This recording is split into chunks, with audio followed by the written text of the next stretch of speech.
زندگی کا بھروسہ نہیں ہے.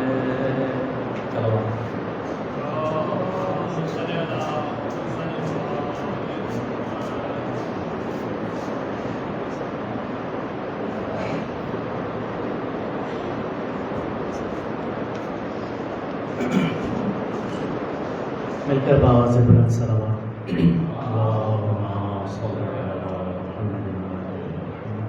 اس اذان حسین کے اندر جو مجالس کا سلسلہ ہے، یہ مجالس یکم محرم سے 9 محرم حرام میں صبح 7 بجے شروع ہوگی، جن سے 7:30 بجے مولانا خطاب فرمائیں گے. ان مجالس میں 8 محرم کو شبیہ سجنا برآمد ہوگا، اور دوپہر میں اسی اذان میں 1:20 پر خاتون کی مجلس ہوگی، جس سے محترمہ عمر رضا وقفی خطاب فرمائیں گی، اور عشرہ ثانی کی مجالس خانم سکینہ پڑھیں گی. مل کر باواز بلند صلوات. برادر کامران سے درخواست کروں گا کہ نذرانے سلام کا حضور سید شہداء صلی اللہ علیہ پیش کریں. مل کر باواز بلند صلوات.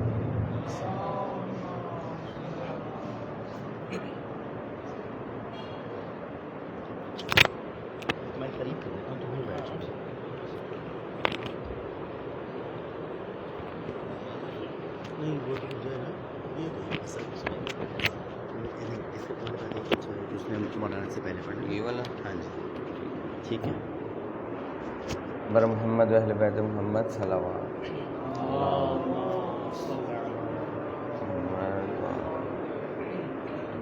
برائے خوشنودی محمد و اہل بیت محمد بار دیگر صلوات.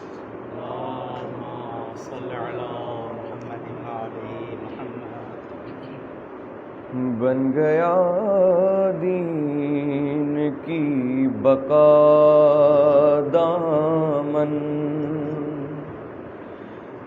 بن گیا دین کی بقا دامن، بن گیا دین کی بقا دامن. کس کا دامن حسین کا دامن، کس کا دامن حسین کا دامن. در پہ زہرا کے بٹ رہی تھی بھی، در پہ زہرا کے بٹ رہی تھی بھی، میں نے اپنا بھی بھر لیا دامن، اور لے کے عباس کا علم گزرا، لے کے عباس کا علم گزرا، آگ چھو نہ سکی میرا دامن، اور غیر کے در پہ تو گیا ہوگا، غیر کے در پہ تو گیا ہوگا، چاک ہے جا بجا تیرا دامن، اور زر پرستوں کی لگ نہ جائے نظر، زر پرستوں کی لگ نہ جائے نظر،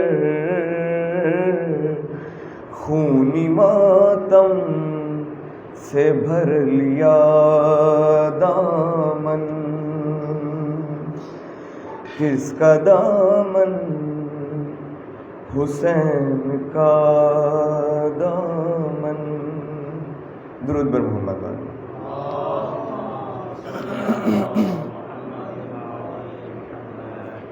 بارے دیگر بلند تر صلوات۔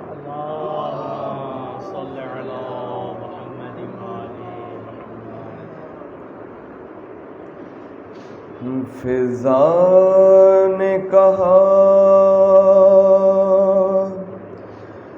اون محمد گئے مارے،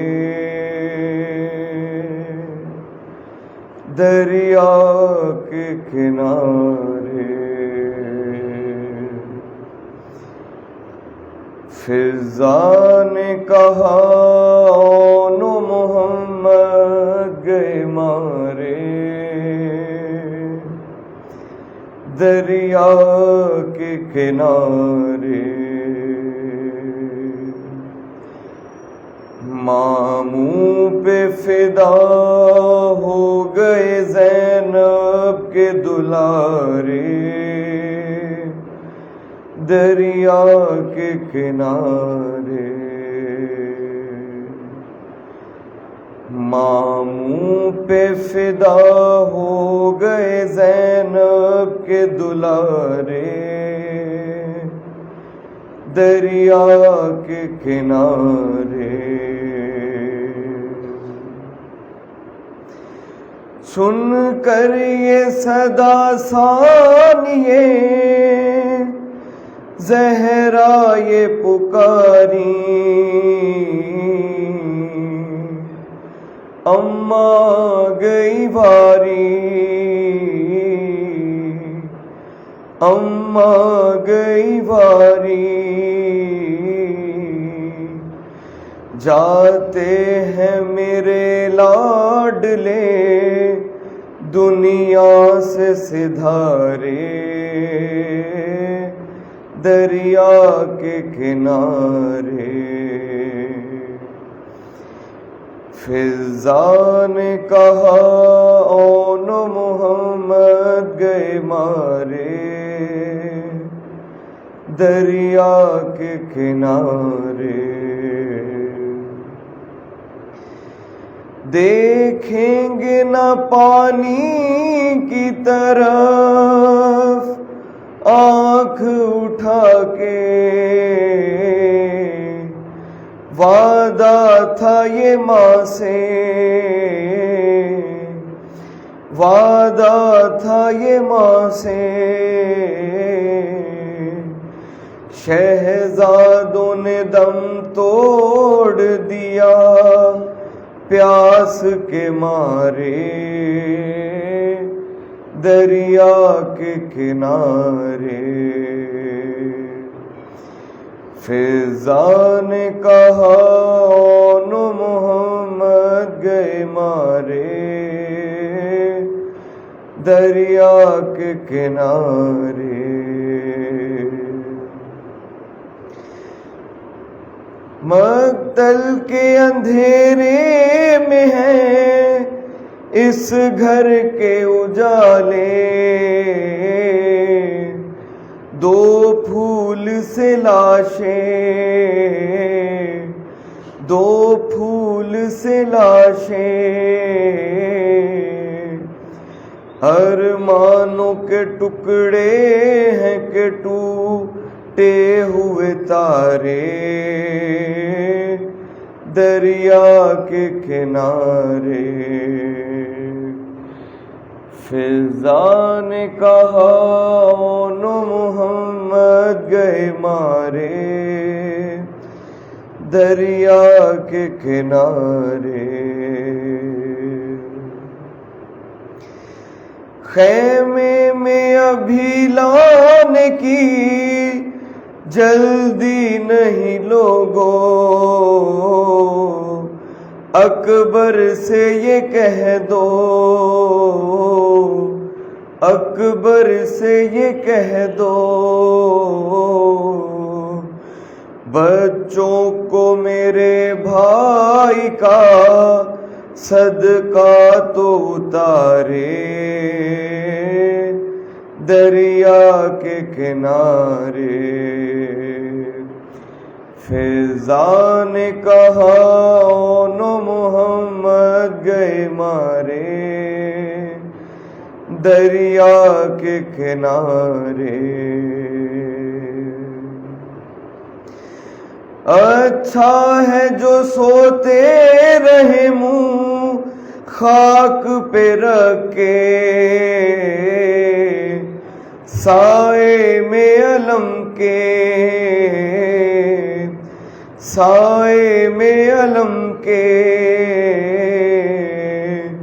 عباس کے قدموں میں رہیں لال ہمارے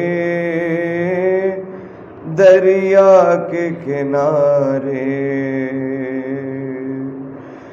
فضا نے کہا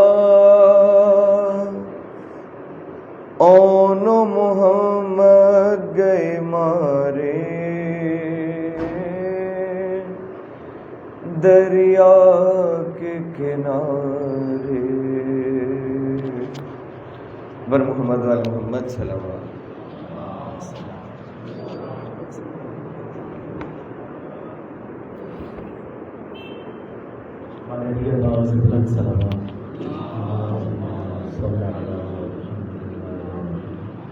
عزیز الحسنین بختیاری سے درخواست کروں گا کہ پیش خانی کے لیے تشریف لائیں اور نذرانے سلام حضور امام حسین علیہ السلام پیش کریں. مل کر بآواز بلند سلام.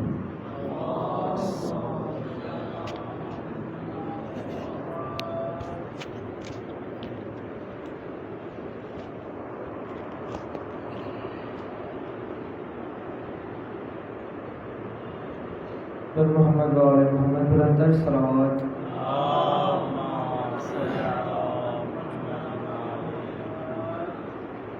برائے خوشنودی کریم کے برائے امام حسین علیہ السلام بلندر صلوات.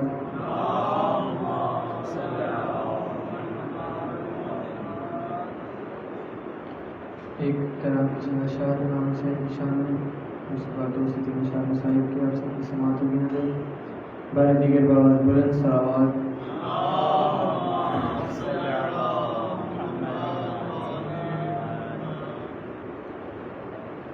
دیکھ لوں روضۂ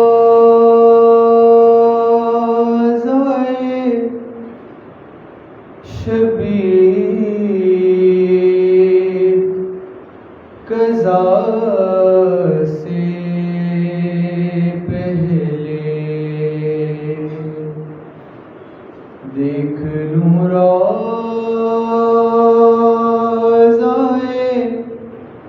شبیر قضا سے پہلے.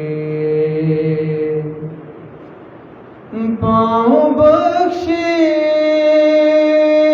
کی سند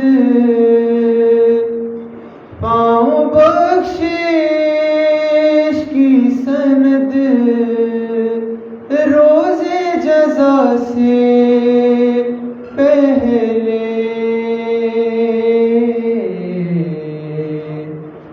دیکھ لوں روضۂ شبیر قضا سے پہلے. اس لیے نظر آکے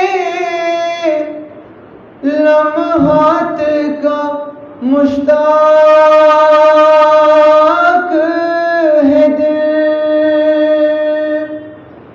اس لیے نظر آکے لمحات کا مشتاق ہے دل. ہوگی مولا سے ملاقات ہوگی مولا سے ملاقات خدا سے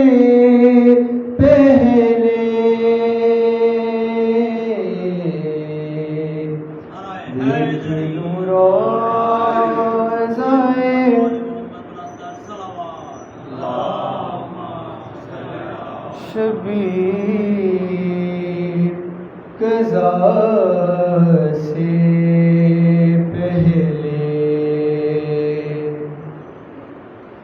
اور تو نے معراج عطا کی ہے وفا کو غازی تو نے معراج عطا کی ہے وفا کو غازی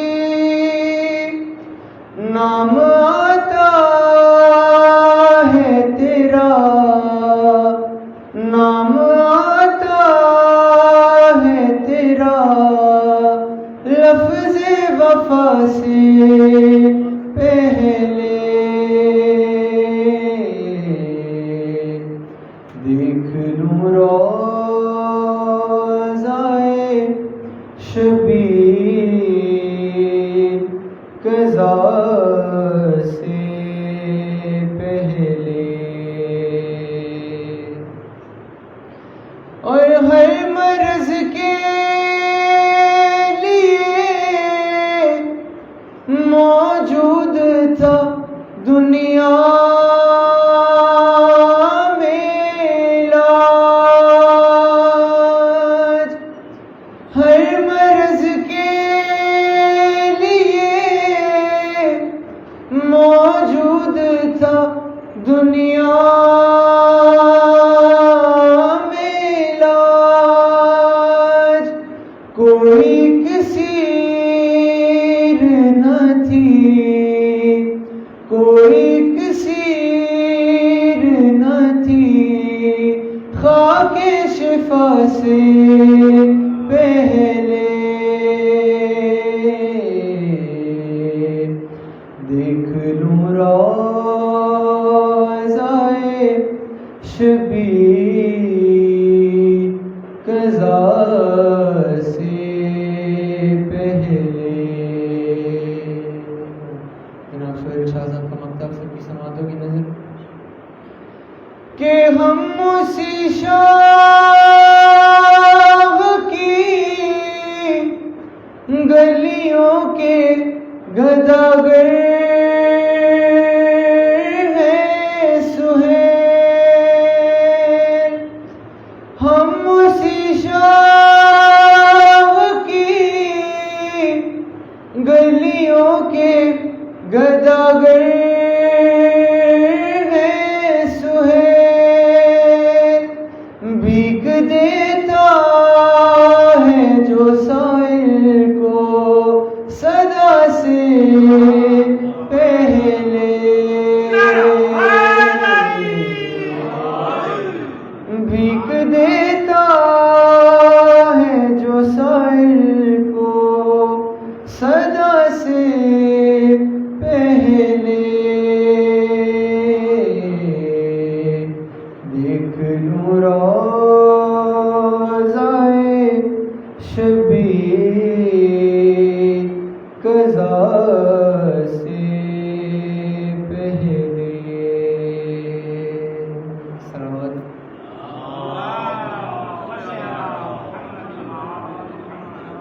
برائے خوشنودی بی بی زینب سلام علیہا بلند ترین صلوات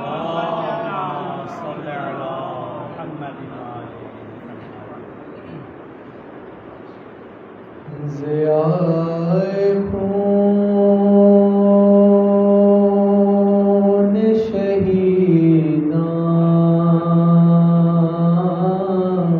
شہیدان کی دلکشی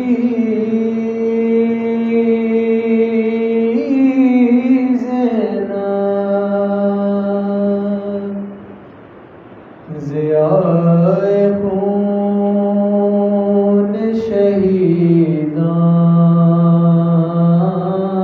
شہیدان کی دلکشی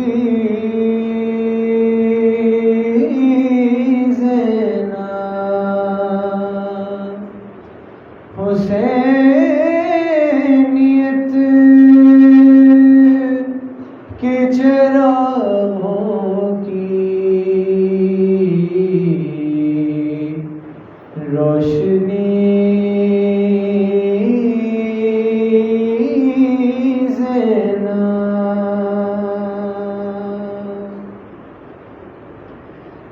کیا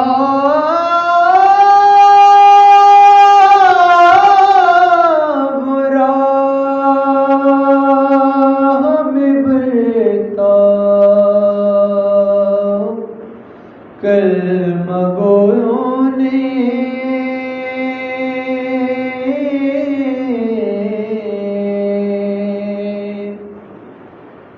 کیا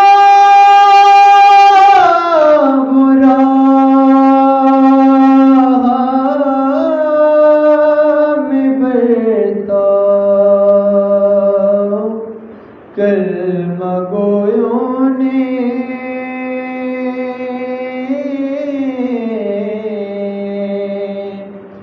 کہ جیسے تھی نہ نواسی رسول کی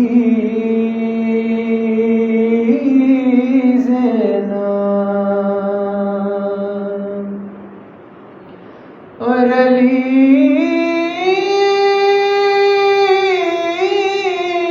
کے لال کا لاشا تڑپ اٹھا اس دم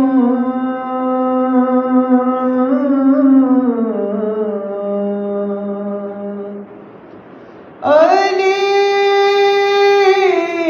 کے لال کا لاشا تڑپ اٹھا اس دم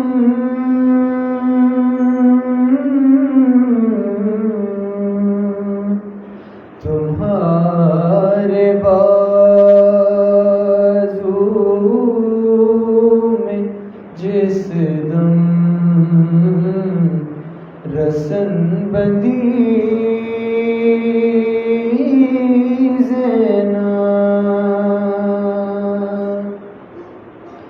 اور حجاب میں بھی جہاں سے گزرنا مشکل تھا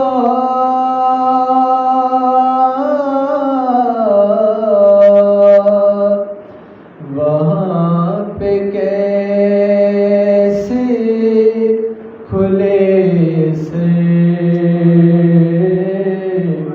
کھڑی رہی زینب وہاں پہ کیسے کھلے سے کھڑی رہی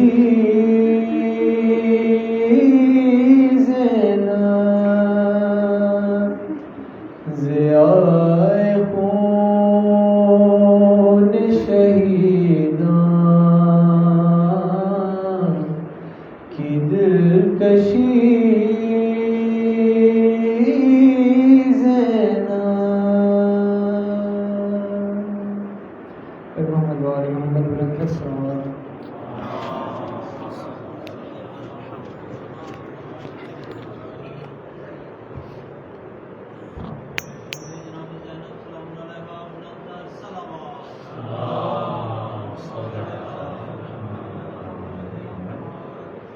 اس رضاخانہ حسین میں مجالس کا یہ سلسلہ یعنی محرم سے 9 محرم الحرام تک اسی وقت صبح 7:15 بجے ہوگا جس سے مولانا 7:30 بجے خطاب فرمائیں گے. یہی رضاخانہ ہے اور یہاں آج روزانہ 1 سے 9 محرم تک خواتین کا جو عشاء ہو رہا ہے اس کا وقت ہے 1:30 بجے جس سے ہمارا مفتی صاحبہ خطاب فرماتی ہیں.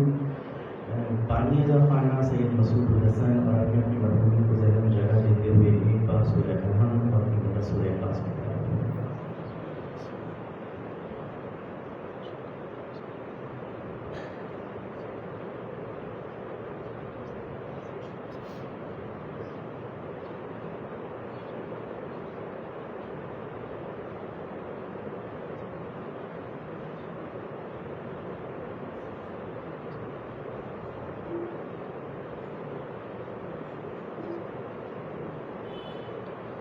تمام بیماروں کی شفایابی کے لیے مل کر آواز بلند صلوات۔ درخواست گزار ہوں خطیب مجلس مولانا ابوالحسن مفتی سے کہ وہاں پر روز منبر ہو کر آج کی مجلس سے خطاب فرمائیں اور فضائل و مصائب اہل بیت علیہ السلام بیان فرمائیں، مل کر بآواز بلند صلوات۔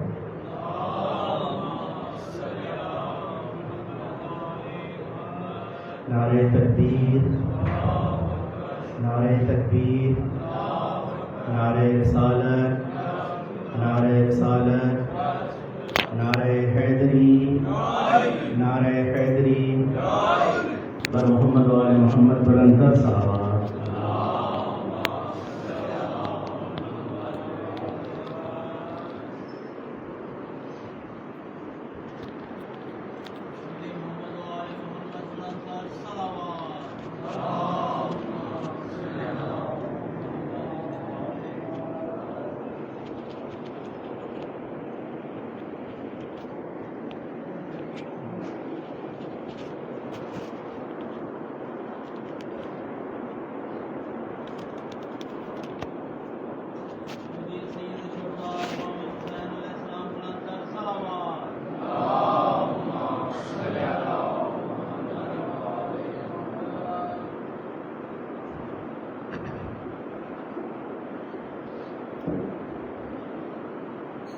أعوذ بالله من الشيطان الرجيم بسم الله الرحمن الرحيم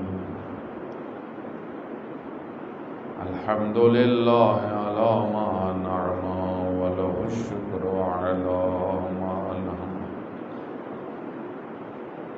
وهو الأول والآخر والظاهر والباطن وهو بكل شيء عليم والصلاة والسلام على حبيبك ونجيبك وصفيك من عبادك الذي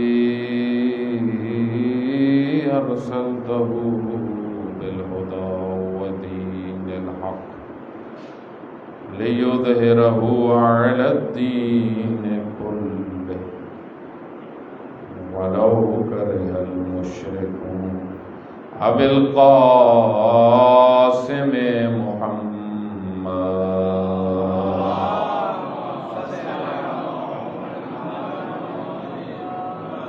وعلى آله الطيبين الطاهرين المعصومين المظلومين المقتولين الذين ذهب الله عنهم الرجس وطهرهم تطهيرا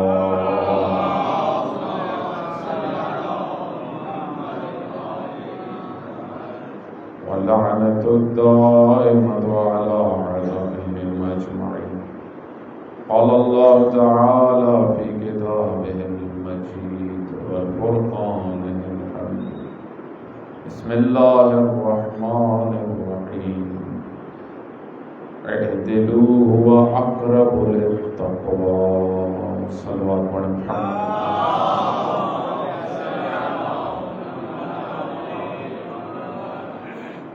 خداوند متعال کے لطف و کرم سے کل آپ کی خدمت میں ایک تمہیدی گفتگو کرنے کی توفیق ہوئی، جس میں اس مطلب کو بیان کیا کہ سید الشہداء علیہ السلام کا ذکر، ان کی تعلیمات کا احیاء، یہ در حقیقت قرآن کریم کے فرامین کے عین مطابق ہے۔ آپ کی خدمت میں کل اس مطلب کو بھی عرض کیا تھا کہ ہمارا جو موضوع ہے وہ کربلا تجلی گاہ ہے اقدار اسلامی کی۔ کربلا تجلی گاہ اقدار اسلام، یعنی کربلا وہ معرکہ ہے کہ جہاں پہ آپ کو تمام انسانی اقدار نظر آئیں گے۔ سید الشہداء علیہ السلام کا قیام،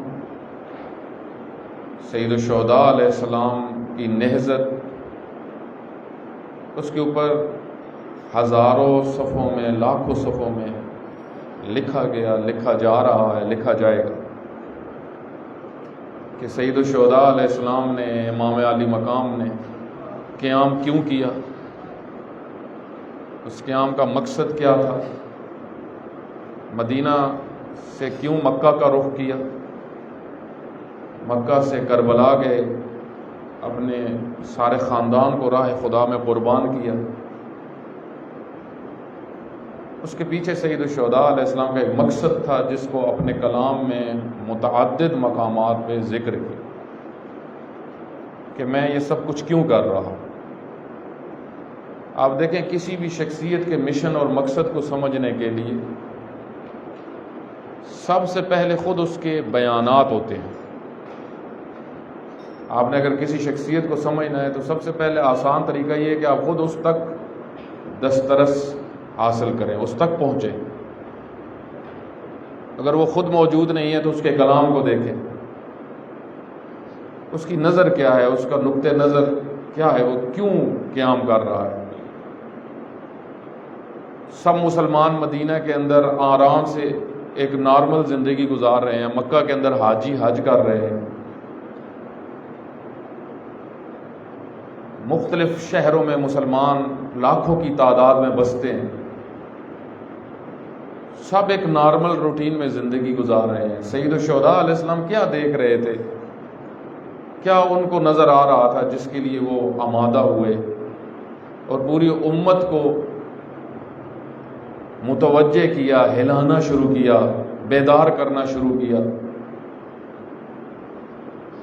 علامہ اقبال رحمۃ اللہ علیہ نے بھی جہاں پہ سید الشہداء کے قیام کے اوپر بہت کچھ بیان کیا، اس میں سے ایک چیز جو انہوں نے بیان کی وہ یہ کہ سید الشہداء علیہ السلام نے سوئی ہوئی امت کو بیدار کرنے کے لیے قیام کیا۔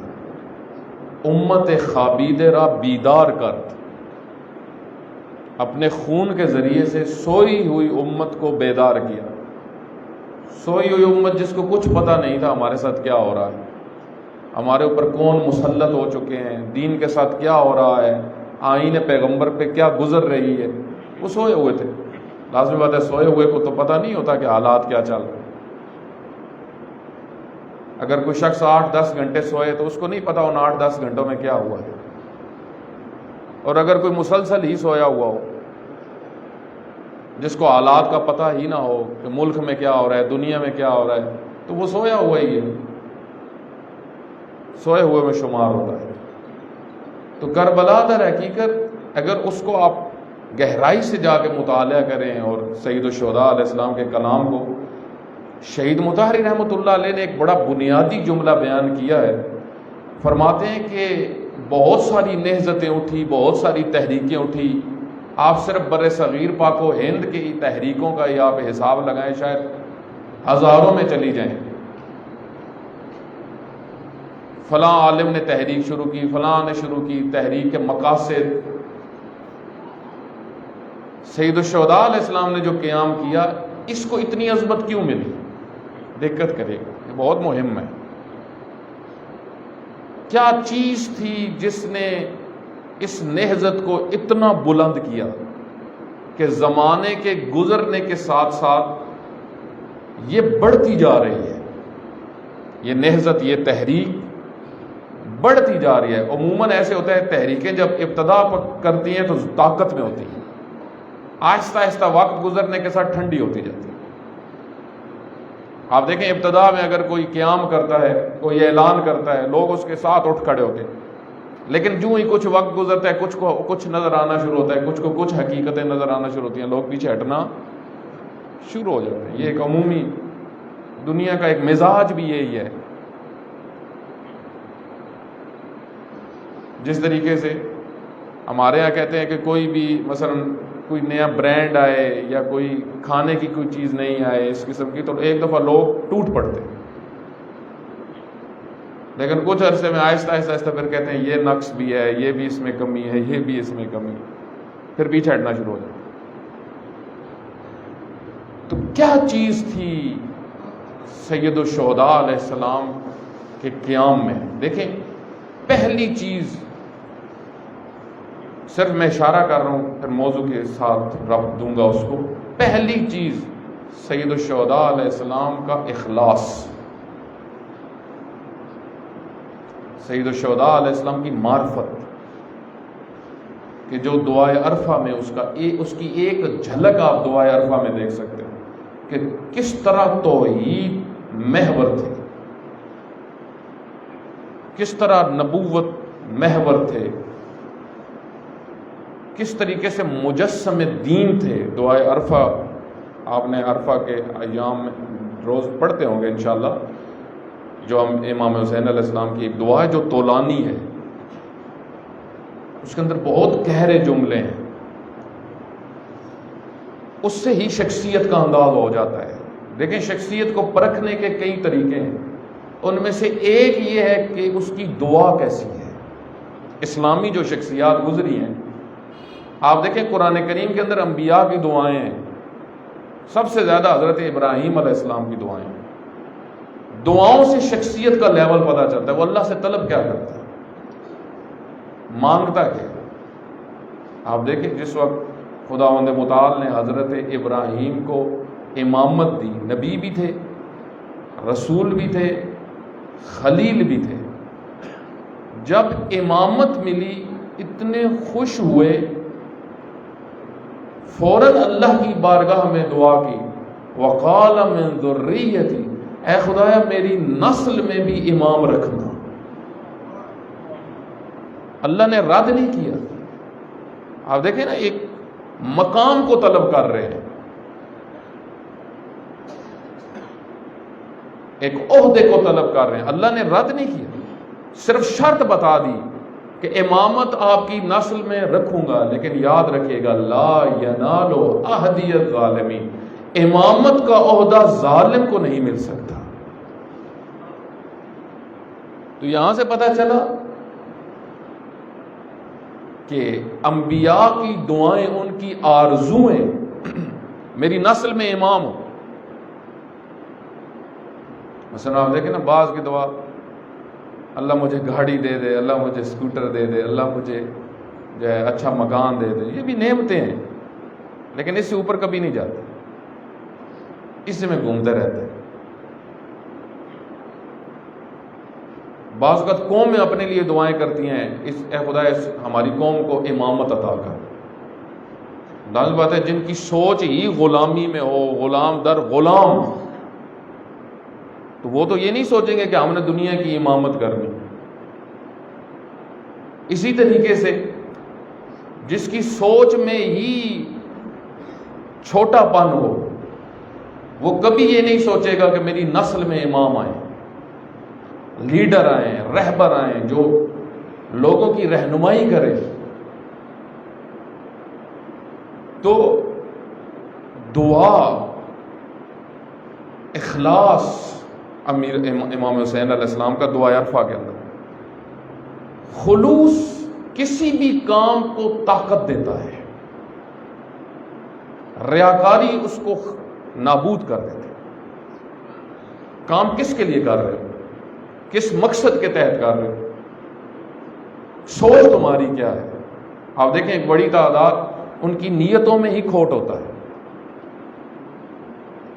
اپنے مفاد کے لیے کام کر رہے ہیں، اپنی واہ واہ کے لیے کام کرنا ہے، ایک بڑی تعداد واہ واہ کے لیے کام کرتے ہیں۔ اسی وجہ سے آپ دیکھیں، ریاکار کی اتنی مذمت ہے، ریاکار کو قیامت والے دن اس کے چند نام ہیں، یہ معتبر حدیث میں آئے، خداوند متعال اس کو چند ناموں سے پکارے گا، دقت کریے گا، یا کافر، یا فاجر، یا خاسر، اے نقصان اٹھانے والے، اے کفر کرنے والے، اے فجور کرنے والے، جس کے لیے کیا تھا آپ اس کو بلا لو۔ اب اس سے طلب کرو. یعنی جب انسان کے اندر خلوص ہی نہ ہو اس کام کا. اس وجہ سے آپ دیکھیں اسلام امپورٹنس اہمیت دیتا ہے اپنے کام کو نیت خالص کے ساتھ. خالص نیت سے کام میں اثر آتا ہے. تو امام حسین علیہ السلام کی سب سے مہم چیز آپ دیکھیں، پیغمبر اکرم کی نہضت کو طاقت کس چیز نے دی؟ خلوص نے، اخلاص نے. حضرت ابراہیم علیہ السلام نے جس وقت خانہ کعبہ کی دیواریں بنا رہے تھے، خود اینٹیں یا جو چیز تھی پتھر رکھتے تھے، بیٹا جو تھا وہ دے رہا تھا، جس طرح آج کل سیمنٹ ہوتا ہے اس طرح اس وقت مٹی تھی یا جو چیز بھی تھی جس کے ساتھ وہ اس کو جوڑتے جا رہے تھے. اور میں ایک عالم، بڑے معتبر عالم سے سن رہا تھا کہ حضرت ابراہیم کی بہو نے، جو حضرت اسماعیل کی زوجہ تھی، انہوں نے اپنی چادر کا ایک حصہ کاٹ کر غلاف کعبہ کے طور پہ لگایا تھا، دیا تھا. آپ دیکھیں یہاں سے سلسلہ شروع ہوتا ہے. وادی ذی ذر جہاں پہ کوئی نہیں رہتا تھا، جہاں پہ ایک ماں پہاڑی کے اوپر اپنے بچے کو چھوڑ کے جاتی ہے، پانی کی تلاش میں، پانی نہیں مل رہا تھا. تو حضرت ابراہیم علیہ السلام تو سارے کام کرتے جا رہے تھے، کس چیز کو دیکھ رہے تھے اور کیا سوچ تھی؟ خلوص تھا. اور اللہ کا ارادہ یہ تھا کہ ابراہیم اسوہ بنے، ان کی پاکیزگی کی وجہ سے، ان کے کردار کی وجہ سے. اللہ کثرت نہیں دیکھتا، اللہ خلوص دیکھتا ہے. اللہ واہ واہ نہیں دیکھتا، اللہ دیکھتا ہے اس کی نیت کیا ہے. اسی وجہ سے آپ دیکھیں پیغمبر گرامی نے جب قیام کیا، آہستہ آہستہ کس طریقے سے پیغمبر کا وہ خلوص اثر دکھاتا گیا. انبیاء علیہ الصلوۃ والسلام کے اندر، ائمہ ہدیٰ علیہ الصلوۃ والسلام کے اندر آپ دیکھیں اگر ایک برجستہ ترین چیز خلوص ہے. اپنی نیتوں کی طرف توجہ رکھیں. ایک پہلی چیز یہ ہے. اب یہاں پہ میرے ذہن میں ایک واقعہ آ گیا، میں آپ کی خدمت میں عرض کر دیتا ہوں. آیت اللہ العظمیٰ کا بروجردی، امام خمینی رحمۃ اللہ علیہ سے پہلے مرجع تقلید، جہان تشیع کے واحد مرجع، یعنی ایک ہی مرجع تھے دنیا میں، آیت اللہ العظمیٰ کا بروجردی. شاید آپ میں سے بعض بزرگان جو بیٹھے ہوئے ہیں ان کے مقلد بھی ہوں یا رہے ہوں. آغا بروجردی بہت بڑے لیول کی شخصیت ہے، ان کی بہت خدمات تھی، مصر تک ان کے ریلیشنز تھے، اتحاد پہ ان کا بہت ورک تھا. انہوں نے بہت سارے ادارے بنوائے تھے مختلف ممالک میں. تو جب ان کی وفات کا وقت قریب آیا تو ان کے شاگرد بھی ان کے قریب تھے، تو ان کی آنکھوں میں آنسو آ گئے. تو انہوں نے ایک جملہ کہا، جب شاگردوں نے پوچھا کہ آپ اتنے پریشان کیوں ہیں؟ کہا مجھے ایسے لگ رہا ہے میرے نامہ اعمال میں کچھ ہے نہیں، پریشان ہو. تو ایک شاگرد نے کہا آپ نے اتنے ادارے بنائے ہیں، اتنا کچھ کیا ہے، مکتب کی اتنی خدمت آپ نے کی ہے. تو انہوں نے فرمایا کیا تم نے حضرت علی علیہ السلام کا وہ کلام نہیں سنا، خالص العمل، عمل کو خالص کرو کیونکہ دیکھنے والا بہت گہرا ہے.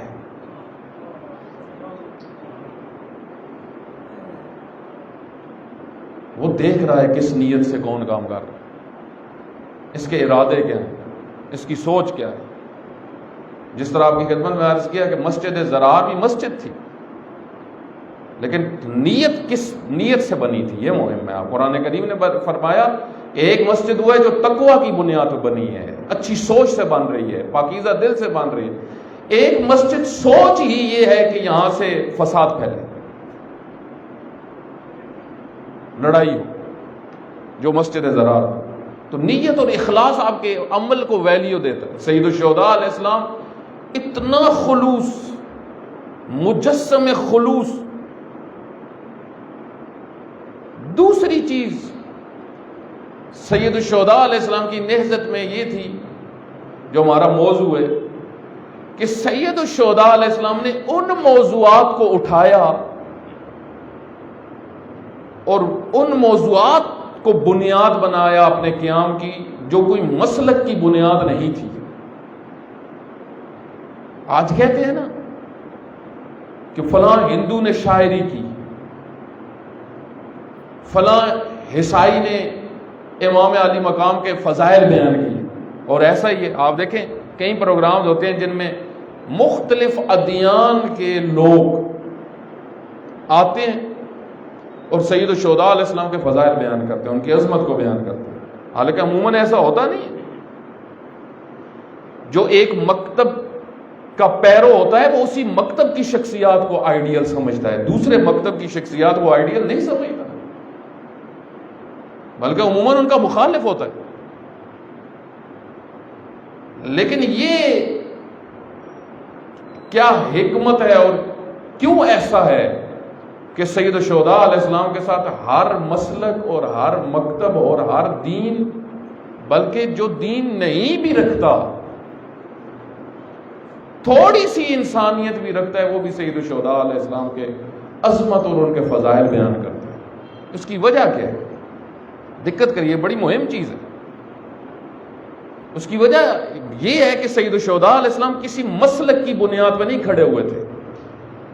سید الشہداء علیہ السلام کا کوئی مفاد نہیں تھا۔ دقت کریں، مفاد کی بنیادوں پہ جو تحریکیں شروع ہوتی ہیں وہ بہت جلدی ختم ہو جاتی ہیں، 100 سال نکالتی ہیں، 150 سال نکال جاتی ہیں، زیادہ ہو جائیں۔ آپ دیکھیں بعض شخصیات 200 سال تک دنیا پہ ان کا اثر رہا، لیکن 200 سال کے بعد کسی کو پتہ ہی نہیں ان کا۔ آپ اگر تاریخ پڑھیں، مثلا 5ویں صدی میں آپ کو بعض آئیڈیل لوگ ملیں گے، بہت نام ہوگا جن کا، 6ٹھی صدی میں ان کو کوئی جانتا بھی نہیں، 7ویں صدی میں آپ کو بعض آئیڈیل لوگ ملیں گے، 8ویں صدی میں ان کو کوئی جانتا بھی نہیں، جو بڑے بڑے نام گزرے ہیں۔ لیکن بعض شخصیات ایسی ہوتی ہیں، جس طرح خود امیر المومنین علی ابن ابی طالب علیہ السلام ہیں، اللہم صلی علی محمد۔ اس کی وجہ یہ ہے کہ ان کی سوچ محدود نہیں ہوتی، ان کی سوچ بہت وسیع ہوتی ہے۔ سید الشہداء علیہ السلام نے عدل کی بات کی، دقت کریں، یہ سب انشاءاللہ میں آپ کی خدمت میں فرامین ہے جو سید الشہداء علیہ السلام کو وہ بیان کروں۔ عدل کی بات کی کہ میں کیوں اٹھ رہا ہوں، میں کیوں نکل رہا ہوں، میں عدل کے قیام کے لیے اٹھ رہا ہوں۔ عدل، عدالت آئے معاشرے میں، ظلم ختم ہو۔ مجھے بتائیں، عدالت کا قیام اور ظلم کو ختم کرنا، کیا یہ کسی دین اور مسلک کے ساتھ خاص ہے؟ دنیا میں کون سا انسان ہے کہ جو یہ کہتا ہو کہ ہمیں عدل کی ضرورت نہیں ہے؟ ہم ظلم پسند کرتے ہیں۔ مثلا کوئی ملحد اٹھا لیں، ملحد آپ کو بہت سارے مل جائیں گے، البتہ آج کل جو ملحد ہیں وہ بہت سارے بزنس مین ہیں، یعنی بزنس کے طور پہ الہات پھیلا رہے ہیں۔ ایک زمانہ تھا جب واقعا ملحد لوگ ہوتے تھے، ابھی بھی ہیں ملحد، وہ جو مشکوک ہے اللہ کی ذات میں، شک کرتا ہے یا قبول نہیں کرتا۔ ایسے بہت سارے تھے آئمہ کے زمانے میں بھی، آئمہ ان کے ساتھ گفتگو کرتے تھے، وہ ایمان لے آتے تھے، کیونکہ ان کا مقصد بزنس نہیں تھا الہات سے، وہ بس مشکوک ہو جاتے ہیں۔ جس طرح بعض لوگ بعض شبہ اگر سن لیں، کوئی ایسا پوائنٹ جو ذہن میں اڑ جائے، ایسی غلط بات جو اڑ جائے تو انسان مشکوک ہو جاتا ہے۔ تو ملحد سے بھی آپ پوچھیں اور آپ اس سے کہیں کہ آپ اپنی سوسائٹی میں ظلم چاہتے ہیں، کہے گا ظلم، ہم عادل چاہتے ہیں۔ اسی طریقے سے آپ دیکھیں عزت، کسی سے بھی پوچھ لیں، دنیا میں کوئی ایسا ہوگا، آپ کو ایسے غیر مسلم مل جائیں گے جنہوں نے عزت کے لیے اپنی جان دے دی، اپنی عزت بچانے کے لیے۔ عزت کا تحفظ کسی دین کے ساتھ خاص نہیں ہے۔ آئین کے ساتھ خاص نہیں ہے، مسلک کے ساتھ خاص نہیں. ایسا نہیں ہے کہ کمیونسٹ کوئی یہ کہے یا بے دین یا کوئی دہریہ یا بے دین یا دہریہ یا جو کسی مسلک کا پابند نہ ہو وہ یہ کہے کہ میں ذلیل ہونا پسند کرتا ہوں. کوئی ہے جو آپ کو ملے جو کہے کہ مجھے ذلت پسند ہے؟ بعض چیزیں ایسی ہیں کہ جو جس میں ہوں وہ خود بھی اس کو پسند نہیں کرتا. مثلا خود امیر المومنین فرماتے ہیں جاہل بھی اپنے آپ کو جاہل کہنا پسند نہیں کرتا. جاہل بھی کہتا ہے میں عالم ہوں. کیوں؟ کیونکہ علم کی عظمت ہے. آپ دیکھیں بعض چیزیں ویلیوز ہیں، اقدار انسانی ہیں، وہ انسان کے خمیر میں ہے. ایک صلوات پڑھیں محمد.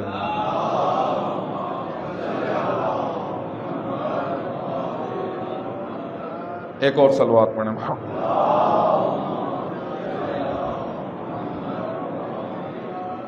ویلیوز انسان کے خمیر میں.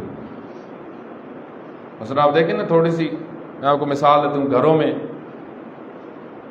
سب سے زیادہ خواتین کو یا کسی کو بھی عموماً جو گھروں میں ہمارے ہوتا ہے، جو ہماری سوسائٹی ہے، خواتین، اور یہ تحقیق بھی ہوئی ہے اس مسئلے کے اوپر کہ آج مختلف ممالک میں، اسلامی ممالک میں جو طلاق کی ریشو بڑھ رہی ہے اس کی وجہ، اس کی تحقیقات ہوئی، اس میں ایک وجہ تحقیر ہے، سرزنش ہے، ہم جس کو کہتے ہیں بےزتی کرنا، تحقیر کرنا. اس کی وجہ کہ ہر انسان چاہے مرد ہے چاہے عورت ہے وہ عزت چاہتا ہے، عزیز ہونا چاہتا ہے. لیکن اصل یہ ہے، میں اور بھی کچھ بیان کرتا ہوں. اقدار، مثلا آپ دیکھیں اقدار میں جو آپ کی خدمت میں عرض کروں گا، وفا خود قدر ہے. وفا ایک ویلیو ہے، اس کا تعلق کسی مسلک کے ساتھ نہیں ہے. کوئی دنیا میں آپ کسی سے پوچھیں کہ آپ کو وفا والے اچھے لگتے ہیں یا بے وفا اچھے لگتے ہیں. مثلا آپ کسی کے پاس جائیں، جنگل میں چلے جائیں، دنیا کے کسی افریقہ کے کسی جنگل میں، اور اس سے جا کے پوچھیں آپ کو کون سا دوست اچھا لگے گا، بے وفا؟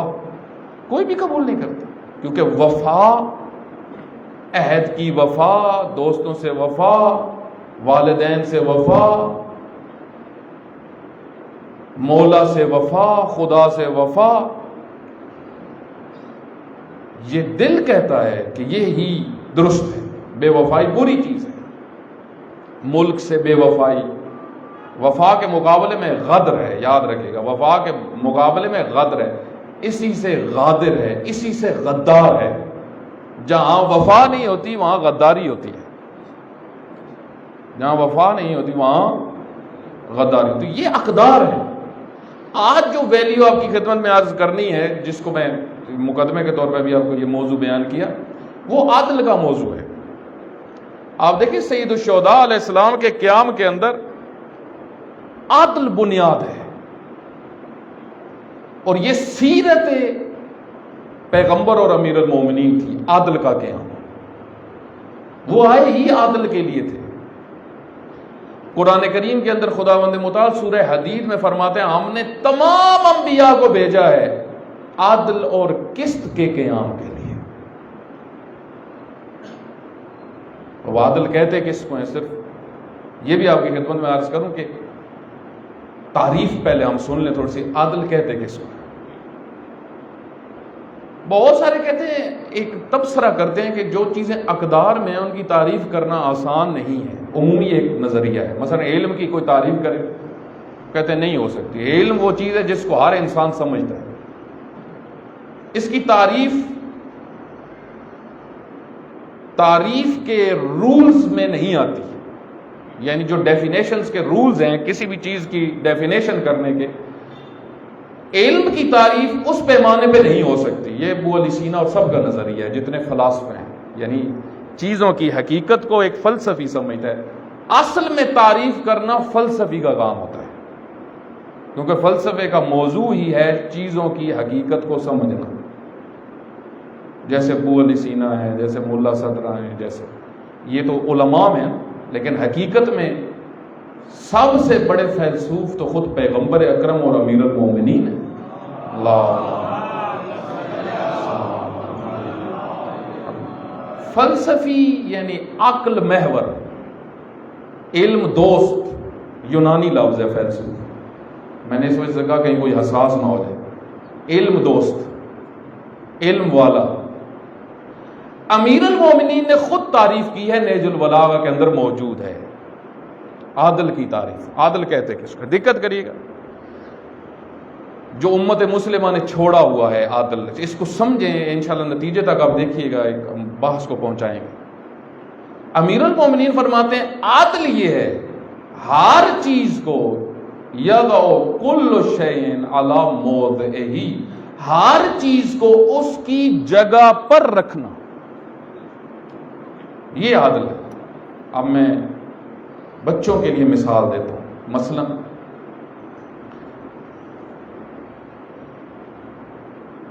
ٹوپی سر پہ رکھنے کے لیے ایسے ہی اگر کوئی پاؤں میں رکھ لے، یہ چیز کو اپنی جگہ سے ہٹا دیا. جو جس چیز کا مقام ہے، جو جس کی جگہ ہے، جس چیز کو جدھر ہونا چاہیے. ایک عالم ہے اہل سنت نے بڑا خوبصورت جملہ کچھ دن پہلے میں سن رہا تھا. انہوں نے کہا مسلمانوں کی تباہی اس وقت سے شروع ہوئی ہے جب سے انہوں نے اس چیز کو جو جدھر ہونی چاہیے تھے ادھر سے اپنی جگہ سے ہٹا دیا.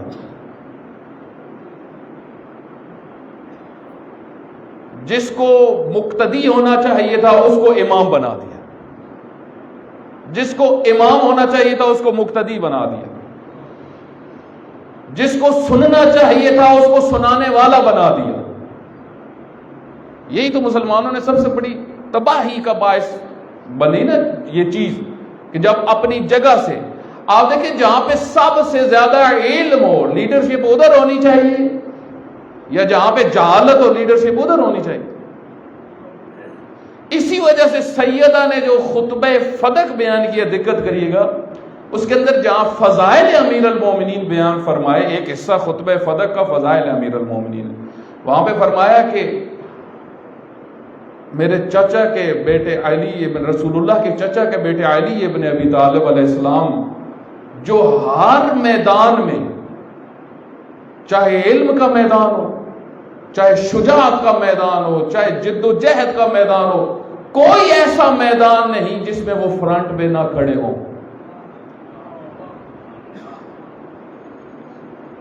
اور پھر بی بی نے ایک جملہ فرمایا کہ جہاں پہ جو علی کی جگہ تھی وہاں پہ تم آ گئے، اور جہاں پہ تمہیں ہونا چاہیے تھا وہاں پہ تم نظر ہی نہیں آتے. ہونا کہاں چاہیے تھا؟ جن میدانوں میں ہونا چاہیے تھا، جہاں پہ صرف امیر المومنین رہتے تھے، جنگ احد میں ہونا چاہیے تھا لیکن تم لوگ نہیں تھے. اشارہ کیا کہ جو جگہ تھی وہاں پہ تو نظر نہیں آئے، جو جگہ نہیں تھی وہاں پہ کھڑے ہو گئے. دیکھیں نا، ہر کسی کی ایک جگہ ہوتی. ایک ہے جو پیغمبر کا پیرو ہے، پیغمبر فرماتے ہیں جنگ خیبر میں آئیں مرحب کے مقابلے میں جاؤ.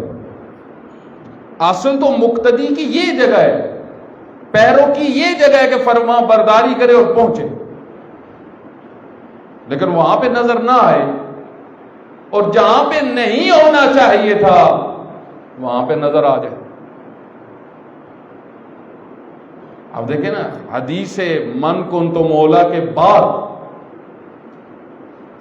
تو وہ جو جگہ تھی پیغمبر کی وہاں پہ کوئی نہیں نظر آنا چاہیے تھا، لیکن سقیفہ کے اندر کیا نظر آ رہا تھا؟ ایک کہتا تھا ہم میں سے، دوسرا کہتا تھا ہم میں سے، تیسرا کہتا تھا ہم میں سے.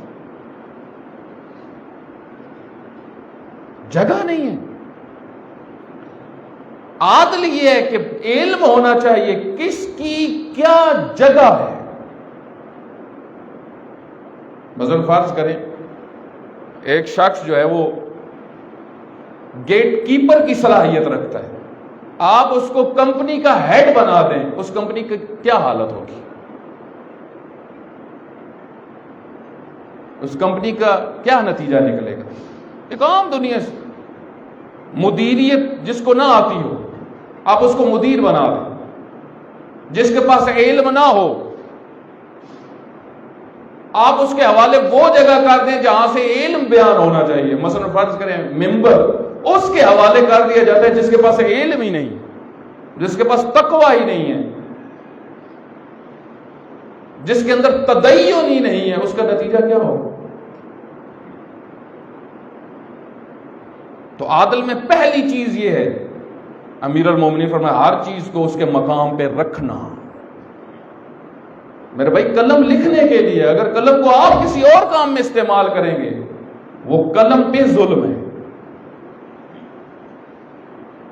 اسی طریقے سے سب چیزیں. دوسری چیز جو عدل کے اندر ہے وہ یہ ہے کہ ہر ذی حق کو اس کا حق دینا. یہ بھی امیر المومنین کے کلام میں، جو جس کا حق ہے اس کو دے دو. آج آپ دیکھیں، آج ہماری سوسائٹی کے اندر سب سے زیادہ حق پامال ہوتے ہیں. جو جس کا حق ہے اس کو نہیں ملتا. والدین کے حقوق، بچوں کے حقوق، جو کھا رہا ہے وہ عادل نہیں ہے. عادل امام کو ماننے والا عادل ہی ہونا چاہیے. آپ دیکھیں امیر المومنین کیسی عادل شخصیت ہے. امیر المومنین کی عدالت آپ دیکھیں کتنی عادل شخصیت. امیر المومنین فرماتے ہیں کہ اگر مجھے سب اقالیم، دقت کری گئی، 7 بر اعظموں کی حکومت مجھے دے دی جائے اس شرط پہ کہ چیونٹی کے منہ سے اس کا دانہ لے لیں، میں علی ان 7 بر اعظموں کی حکومت کو تو جھٹلا سکتا ہوں لیکن اس چیونٹی کے منہ سے اس کا دانہ نہیں لوں گا.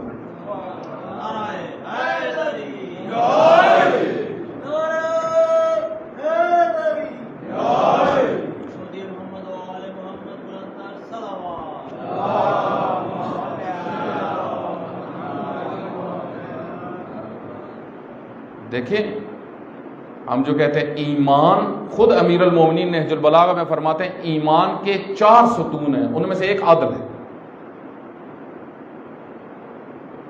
پیرو امیر المومنین گھر میں ظالم ہونا چاہیے یا عادل ہونا چاہیے؟ ہمارے ہاں آج کل بہت سارے پتہ ہے آپ کو قصیدے پڑھے جاتے ہیں، لکھے جاتے ہیں وہ مختلف مذاہب کی طرف سے. ایک جوان ہے وہ ایسی فلمی سا ہے، وہ بہت قصیدے پڑھتا ہے. ایک قصیدہ اس کا آیا ہوا تھا شادیاں کرو 4 کرو. عجیب آپ دیکھیں منطق پیش کرتے ہیں. پہلے یہ سمجھو کہ بھائی جو ایک رکھی ہوئی ہے اس کے ساتھ عادل کر رہے ہو. پہلے قوم کو یہ سکھاؤ، پہلے نسل کو یہ سکھاؤ عادل کیا ہے. جو ایک ہے، اس وجہ سے آپ دیکھیں قرآن کریم نے جہاں پہ 4 شادیوں کی بات کی ہے وہاں پہ عادل کی قید لگائی ہے کہ اگر عادل کر سکتے ہو تو. لیکن اگر ایک کے ساتھ بھی عادل نہیں کر سکتے، اس کے حقوق بھی پامال کرتے، اس کے ساتھ بد اخلاقی خود ظلم ہے. حقوق پامال کرنا خود ظلم ہے. گھر میں عادل بنو، اعدلوا واقربوا للتقوی، یہی تقوی ہے. تقوی یہی ہے میرے بھائی. تقوی یہ نہیں ہے تسبیح ہاتھ میں پکڑ لینا، یہ تقوی ہے. اور گھر میں جو ظلم انسان کرتا ہے، پیغمبر گرامی نے ایک شخصیت، ایک صلوات پڑھے محمد وآل محمد. ایک صحابی کی وفات ہوئی، پیغمبر گرامی نے پابرہنہ اس کی تشییع جنازہ میں شرکت کی. تشییع جنازہ بعض اوقات ہمارے بعض بھائی برادران اور کچھ ہمارے مکتب کے اندر بھی لفظ استعمال کر رہے ہوتے ہیں تشییع. اہل تشییع غلط تعبیر ہے. اہل تشیع، تشیع مکتب ہے، تشییع تو شرکت کو کہتے ہیں، چلنا. تشییع جنازہ مشایعت کرنا. اس وجہ سے کہا جاتا ہے جنازے میں تشییع جنازہ کے لیے میں گیا. پیغمبر گرامی نے اس صحابی کے جنازے میں پا برہنہ شرکت کی. اس کی جو تابوت تھا اس کو پھر سہارا دیتے تھے. پھر قبر میں اترے, اس کو دفن کیا, اس کی قبر کو بنایا, یہ سب کچھ کیا. پوچھا گیا کہ آپ اس طرح کیوں چل رہے تھے؟ کہا فرشتوں کو میں نے اس طرح دیکھا. یہ سب کچھ کرنے کے بعد حضرت نے فرمایا یہ فشار قبر سے نہیں بچ سکتا. کہا کیوں یا رسول اللہ؟ یہ گھر میں بد اخلاق تھا. آپ دیکھیں بہت سارے لوگ باہر اچھے ہوتے ہیں, گھر میں اچھے نہیں ہوتے. اے دلو, تقویٰ یہ ہے کہ تمہیں گھر میں منصف ہونا چاہیے. پیغمبر گرامی کے پاس ایک اعرابی بیٹھا ہوا تھا, اس کے ہاتھ میں 2 بچے تھے. اس نے ایک کو بوسہ دیا, دوسرے کو نہیں دیا. پیغمبر گرامی ناراض ہوئے. پیغمبر نے فرمایا تم نے عادل نہیں کیا, اگر ایک کو بوسہ دیا تو پھر دوسرے کو بھی دو. اس کی وجہ کیا ہے؟ دقت کریں. جہاں پہ عادل نہیں ہوتا وہاں پہ کیا مشکلات کھڑی ہوتی ہیں. امیر المومنین امام عادل, امیر المومنین کی شہادت ہی شدت عادل کی وجہ سے ہوئی. اتنے عادل امام. جب امیر المومنین کو حکومت ملی 2 شخصیات آئی جنہوں نے امیر المومنین کی خلافت کے لیے بہت ورکنگ کی ہوئی تھی, بے عنوان خلیفہ 4 بنانے کے لیے بڑی ورکنگ کی ہوئی تھی. وہ آئے, امیر المومنین کو علم تھا یہ میرے پاس کس لیے آئے ہیں. رات کا وقت تھا, امیر المومنین نے بیت المال کو صاف کرتے تھے, جو جس کا حق ہوتا تھا اس کو پہنچاتے تھے. اپنے دفتر میں بیٹھے ہوئے تھے, وہ دونوں آئے. جب اندر داخل ہوئے تو امیر المومنین نے کمبر سے کہا, جو سامنے چراغ تھا اس کو بجھایا اور فرمایا جاؤ گھر سے چراغ لے کے. تو ان دونوں شخصیات نے تعجب کیا. انہوں نے کہا یا علی اس کی کیا وجہ ہے؟ فرمایا تم آئے ہو ذاتی کام کے لیے, ذاتی کام کے لیے گھر کا چراغ, جہاں پہ حکومت کا مسئلہ ہے, اس دفتر کے متعلق مسئلہ ہے, وہاں پہ دفتر کا چراغ, بیت المال کے پیسوں کا. جو انہوں نے یہ سنا اسی وقت اٹھ کھڑے ہوئے. امیر المومنین نے فرمایا تم نے تو کہا تھا ہم نے بات کرنی ہے. انہوں نے کہا بات ہو گئی ہے. اس کے بعد یہ پہنچے بصرہ اور جنگ جمل کی تیاری شروع ہوئی. کیا مسئلہ تھا؟ امیر المومنین صرف جو جس کا حق ہوتا تھا, اہلیت, میرے بھائی بہت سارے لوگ اچھے ہوتے ہیں لیکن اہلیت نہیں رکھتے ہوتے. بہت سارے لوگ آپ کو نیک ملیں گے. آپ دیکھیں حضرت ابو ذر کو پیغمبر گرامی نے منع کیا تھا حکومت کرنے سے, حاکمیت کرنے سے, مدیریت کرنے سے. کیا آپ اس کام میں نہ پڑیں؟ صلاحیت ہر کسی میں نہیں ہوتی. خود بھی مجھے علم ہے کہ میں کیا کر سکتا ہوں, کیا نہیں کر سکتا. جس طرح آج آپ دیکھیں ہمارے ملک میں سب سے بڑی مشکل کیا ہے؟ بہت سارے وہ عہدے جو نہیں چلا سکتا وہ بیٹھے ہوئے اور ہلتا بھی نہیں ہے, دوسرے پھنسے ہوئے ہیں سارے. جس طرح آپ نے دیکھا نا, یہ کئی دفعہ آپ گاڑی پہ جا رہے ہوتے ہیں تو آگے سے لوڈر آ جاتا ہے, وہ راستہ بھی نہیں دیتا اور آپ کو چلنے بھی آگے نہیں دیتا. نہ خود تیز چل رہا ہوتا ہے نہ آپ کو چلنے دیتا ہے. بس آپ دیکھیں قوم ان میں یہ سب سے بڑی مشکل ہوتی ہے. امیر المومنین جب گورنر بنا رہے تھے, مالک اشتر کو, عبداللہ ابن عباس کو, حنیف عثمان بن حنیف کو, یہ سب وہ شخصیات تھی جو امیر المومنین کے نزدیک عادل, ان کو والی بنایا اور ہٹاتے جا رہے تھے. یہاں سے ماحول بن رہا تھا ہمیں کیوں ہٹا رہے. کوفیوں کا پسندیدہ قاضی اس زمانے میں قاضی شریح تھا, جس کے بارے میں مشہور ہے, جس نے امام حسین علیہ السلام کو کہ قتل کا فتویٰ دیا تھا, مشہور ہے اس کے بارے میں. حضرت علی علیہ السلام نے حکومت سنبھالتے ہی پہلے خطوط میں سے اس کو خط لکھا اور فرمایا اس جگہ سے ہٹ جاؤ.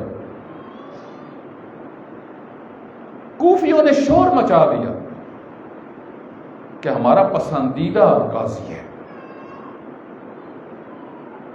ابو الاسود دوئلی، امیر المومنین کے چہیتے صحابی ابو الاسود دوئلی، ان کو بصرہ کا چیف جسٹس بنا کے بھیجا. پہلے کیس کے بعد امیر المومنین نے عزل کا پیغام بھیج دیا، ہٹ جاؤ اس جگہ سے. اس نے کہا یا علی، آپ نے تو جو مجھے ہٹایا ہے اس سے میری آبرو گر جائے گی. فرمایا جب تم فیصلہ کر رہے تھے تو دونوں میں سے ایک کے ساتھ تم نے اونچی بات کیوں کی؟ ایک کے ساتھ آرام لہجے میں، ایک کے ساتھ اونچی بات کی. آپ اندازہ لگائیں عادل کتنی اہمیت ہے. ہم نے تمام نبیوں کو بھیجا، تمام رسولوں کو بھیجا، معاشرے کے اندر عادل ہو. آج آپ دیکھیں ہماری سوسائٹی میں سب سے بڑی تباہی کیا ہے؟ بس میں نتیجے کی طرف جا رہا ہوں. ایک صلوات پڑھیں محمد انوال.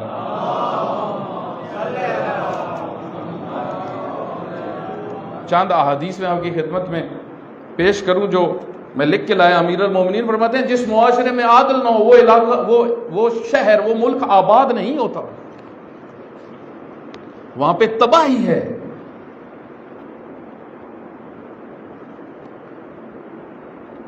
امیر المومنین فرماتے ہیں لا یکون الامران حیث یجور السلطان، جہاں پہ ظالم بادشاہ ہوں وہاں شہر آباد نہیں ہوتے، تباہ ہوتے ہیں. ظالم، سلطان، بادشاہ، لوگوں کے حق کھانے والے، پوری قوم کا کھا جاتے ہیں. وہاں پہ رعیتیں ذلیل ہوتی ہیں. آپ دیکھیں بنو امیہ کا فتنہ اتنا خطرناک کیوں تھا جس سے اہل بیت نے لوگوں کو ہوشیار کیا. امام مجتبی علیہ السلام کے ہاتھ سے جب حکومت جا رہی تھی اور امام حسن مجتبی علیہ السلام کے جو 7 پیروکار تھے ان میں سے ایک بڑی تعداد نے جب ساتھ نہ دیا، دقت کریے گا، ساتھ نہ دیا اور حالات امام کے مخالف جا رہے تھے، امام نے فرمایا میں دیکھ رہا ہوں تم بنو امیہ کے دروازے پہ تمہارے بچے کاسے لے کے کھڑے ہوں گے، یہ تم دھکے دیں گے، تم وہ دن دیکھو گے. آپ دیکھیں آئمہ کیسے تھے. امیر المومنین علی ابن ابی طالب علیہ السلام نے جو کی روٹی ساری زندگی کھائی. بعض اوقات بیٹے کہتے تھے، دوست کہتے تھے کہ یا علی آپ گندم کی روٹی کھا لیں. کہا فرمایا کرتے تھے کیا پوری رعیت کھا رہی ہے؟ میرے بھائی جہاں رہبر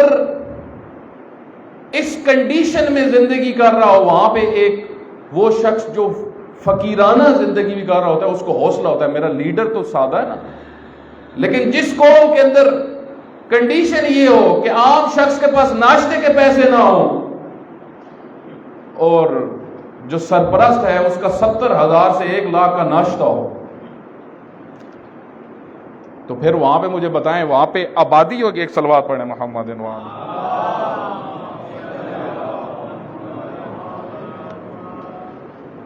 فَأَمَرَتِ الْبُلْدَانِ بِمِثْلِ الْعَدْلِ، عمرانیت، آبادانی شہروں میں جو آتی ہے وہ عدل سے آتی ہے، عدل کے بغیر نہیں آ سکتی. طاعت الولاۃ العدل تمام العز. امیر المومنین فرماتے ہیں معاشرے کی عزت عادل حکمران سے ہوتی ہے. ساری عزت جو معاشروں کو ملتی ہے وہ عادل حکمران سے ملتی ہے. آپ اسی وجہ سے دیکھیں امام زمانہ علیہ السلام کا ایک نام ہی عدل ہے.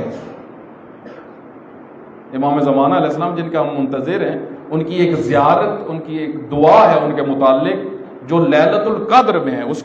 اس کا جملہ آپ دیکھیں اللہم وصل علی ولی امرک القائم المؤمل والعدل المنتظر.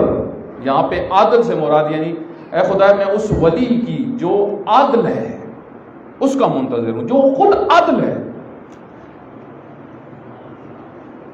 پیغمبر گرامی فرماتے ہیں لو لم یبق من الدنیا اگر دنیا میں ایک دن بھی باقی رہ گیا قیامت آنے سے پہلے، خداوند متعال میری نسل سے ایک فرزند لے کے آئے گا جو اس زمین کو عدل سے پر کر دے گا۔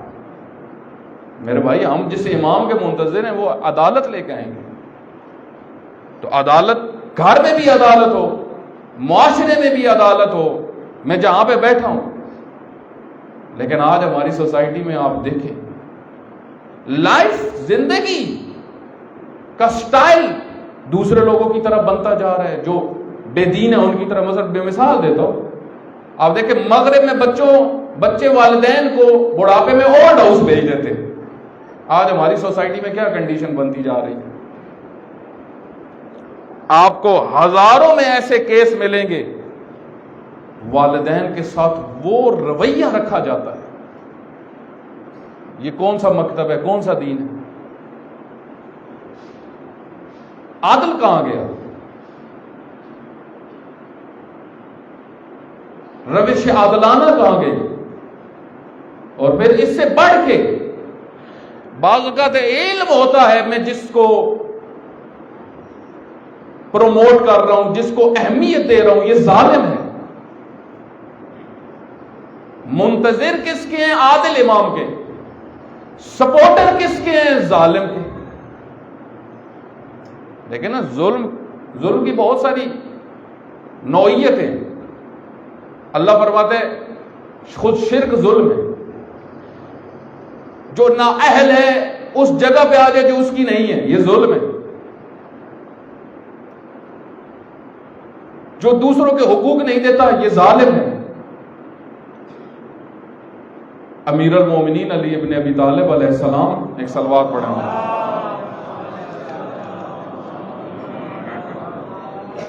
ایک اور صلوات پڑھیں محمد۔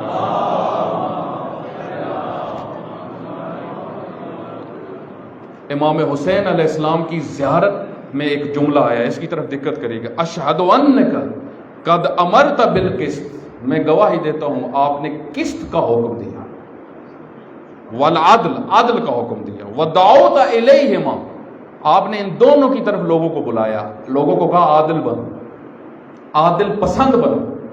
دیکھیں جو خود عادل ہوتا ہے وہ عادل پسند ہوتا ہے، جو خود ہی ظالم ہو، جو خود ہی لٹیرا ہو، جو خود ہی چور ہو، جو خود ہی کرپٹ ہو، وہ عادل کو پسند کرے گا؟ وہ تو عادل دشمن ہوگا، وہ عادل کش ہوگا۔ امیر المومنین کو جو قبول نہیں کیا گیا، اس میں ایک چیز جو امیر المومنین کی تھی، عادل تھا۔ امیر المومنین جب غدیر کے مقام پہ موجود تھے اور وہاں پہ مسائل تھے جو، اور شکایات مسلسل آ رہی تھی امیر المومنین کی پیغمبر کے پاس، اور پیغمبر ناراض ہو رہے تھے، وہ شکایات کیا تھی؟ امیر المومنین اس وقت یمن میں تھے، یمن میں ایک جنگ کے لیے گئے ہوئے تھے، ساتھ ان کے سپاہی تھے۔ امیر المومنین نے جو مال غنیمت تھا فرمایا تھا یہ پیغمبر تقسیم کریں گے، انہوں نے رستے میں آپس میں تقسیم کر دیا۔ امیر المومنین کو جب علم ہوا، امیر المومنین نے فرمایا واپس کرو۔ وہاں پہ ایک لڑائی کا ماحول بن گیا، انہوں نے کہا نہیں کرتے۔ آپ اندازہ لگائیں، امیر المومنین نے فرمایا یہ جو تم نے قمیضیں پہنی ہوئی ہیں نا، یہ میں اتار لوں گا، جو مال غنیمت کی ہے۔ دو، اس بات پہ الجھاؤ شروع ہوا، اور پیغمبر گرامی کے پاس جب آئے تو پیغمبر غصے میں آ گئے۔ پیغمبر نے فرمایا ہاں علی سخت ہے، انہو لخشن فی ذات اللہ، اللہ کے مسئلے میں جہاں اللہ کے دین کی بات ہو، جہاں اللہ کے قانون کی بات ہو، وہاں علی ابن ابی طالب کوئی رعایت نہیں دیتے، چاہے جتنا بڑا صحابی ہو۔ میرے بھائی، یہ جو ایک تجزیہ کیا جاتا ہے، ایک عالم، ایک اہل سنت کے عالم تھے، انہوں نے علامہ شرف الدین موسوی کے ساتھ 60 خطوں کی کتابت کی۔ علامہ شرف الدین موسوی جو لبنان والے تھے، بہت بڑی شخصیت گزرے، جن کی کتاب ہے المراجعات۔ 60 خطوں کتابت ہوئی آپس میں. ایک خط وہ لکھتے تھے، ایک خط یہ لکھتے تھے. موضوع کیا تھا؟ ولایت امیر المومنین. کیوں نہیں قبول کی گئی؟ کیوں حضرت علی علیہ السلام کی حکومت کو قبول نہیں کیا گیا جس کا اعلان پیغمبر نے کیا تھا؟ ایک بہت بڑا سوال ہے جو اٹھایا جاتا ہے. کیوں نہیں قبول کی؟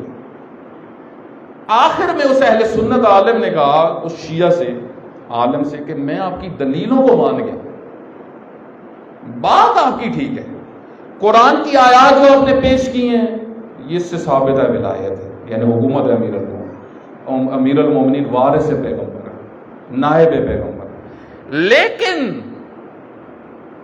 آپ جو قبول جو نہیں کیا تو کیا کریں؟ بات تو یہ، اصل بات ساری ادھر آتی ہے. آپ یہاں پہ جو سوال اٹھتا ہے وہ یہ کہ کیوں قبول نہیں کیا گیا؟ کیا وجہ تھی؟ کیوں قبول نہیں کیا گیا؟ اس کی وجہ میرے بھائی یہ تھی، ان کو پتا تھا علی ابن ابی طالب رعایت نہیں دیتے. آپ دیکھیں بنو امیہ کو کس نے مضبوط کیا؟ شام کی حکومت کیسے مضبوط ہو گئی اتنی؟ خود اگر آپ خلیفہ دوم کی زندگی پڑھیں تو میں کچھ دن پہلے مولانا مودودی کی کتاب پڑھ رہا تھا، وہ اس میں فرماتے ہیں کہ خلیفہ دوم نے اپنی زندگی میں ہی بتا دیا تھا. مولانا مودودی کی کتاب ہے خلافت اور ملوکیت، اس میں وہ فرماتے لکھتے ہیں کہ خلیفہ دوم نے اپنی زندگی میں ہی بتا دیا تھا کہ میرے بعد جو بنے گا وہ قتل ہوگا. اس کی وجہ کیا ہوگی؟ اس کی وجہ اس کا خاندان جو ہر چیز پبلک کی کھائے گا. تو یہ اس بنو امیہ کو مضبوط کس نے کیا؟ شام میاد کیسے بڑھ گئے، پورے اردن فلسطین طاقت پکڑتے گئے. اور آپ دیکھیں ایک دن امیر المومنین کے لیے سب سے بڑی مشکل شام بن گیا. کس نے مضبوط کیا؟ آپ تاریخ پڑھیں. کون کہتا تھا وہ ملک ہے، وہ بادشاہ ہے؟ جب شکایتیں آتی تھی تو کون کہتا تھا چھوڑ دو؟ مسلسل مضبوط کیا گیا میرے بھائی. لیکن امیر المومنین جب آئے، امیر المومنین نے آتے ساتھ خط لکھا جگہ چھوڑو. اب فتنہ برپا کیے گئے. سید الشہداء علیہ السلام نے جب کوفیوں نے خط لکھے کہ ہمیں امام حاکم چاہیے، عادل حاکم ہمیں چاہیے، ہم یزید کی حکومت کو قبول نہیں کرتے، اس کے باپ کو بھی قبول نہیں کرتے تھے. امام حسین علیہ السلام نے حضرت مسلم بن عقیل کو جو خط دے کر بھیجا، اس خط کے اندر علماء نے لکھا ہے کہ 12,000 خط آئے تھے کوفہ سے یا 18,000 خط آئے تھے. بعض علماء نے لکھا ہے کہ سائن تھے 18,000. خط کچھ تھے، سائن 18,000 تھے. 18,000 لوگوں نے اپنے سائن کر کے بھیجے تھے کہ آپ حاکم ہیں ہمارے، ہم اس کو قبول نہیں کرتے. امام نے جو خط لکھا اور حضرت مسلم بن عقیل کو دے کے بھیجا، اس میں چند چیزیں آپ کی خدمت میں عرض کروں. ایک موضوع سے متعلق حضرت نے آخر میں جو جملہ لکھا، دقت کریے گا، حضرت نے فرمایا وَلِعَمْرِ، مجھے میری جان کی قسم، مال امام حاکم نہیں ہو سکتا مسلمانوں کا مگر اس کی پہلی خصوصیت یہ ہوگی العامل بکتاب اللہ، وہ قرآن کا پابند ہوگا. دوسری چیز القائم بالقسط، وہ عادل ہوگا.